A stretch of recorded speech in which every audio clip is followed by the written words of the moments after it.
सरकार लोकांच्या मनात भय निर्माण करपाचो यत्न करता. गोंय प्रदेश काँग्रेसीचो अध्यक्ष अमित पाटकारान आरोप केला.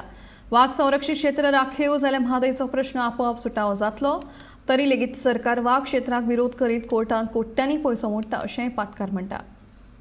जे 10,000 लोक डिस्प्लेस जातले, 15,000 लोक डिस्प्लेस जातले अशें एक भयाचे जे एटमॉस्फियर आणि वातावरण जे पळय स्प्रेड केलां ते म्हाका दिसता चुकीचें आसा.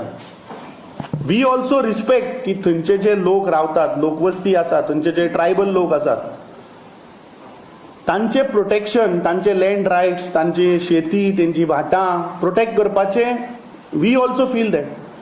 कोर्ट म्हणटा की गोवा फॉरेस्ट डिपार्टमेंट ऑफिशियलांनी जो प्लॅन सबमीट केला फॉर टायगर रिझर्व तातूंत already high habitation area has been excluded.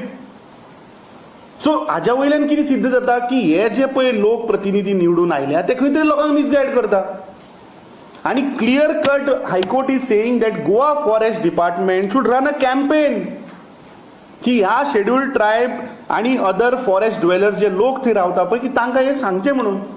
तें सरकार करपाक रेडी ना. कोर्ट सांगता की जे शेड्यूल्ड ट्रायबाचे जे रायट आसात ते without affecting or they forest dwellers they have to be protected and that has to be done by the state government.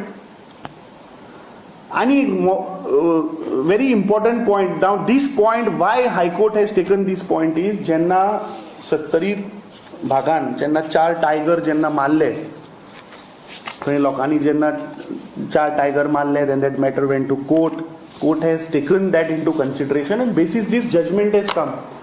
Now in that judgment if you see, court has categorically said की ते state government should have compensated. समज जर टायगरांनी येवन जर थंय लोकांची शेतां भाटां जर वाट लायिल्ली जाल्यार state government should have compensated those scheduled tribes or those forest dwellers who are there in that area. वाघ मारपाचो पाळीच येवची नाशिल्ली.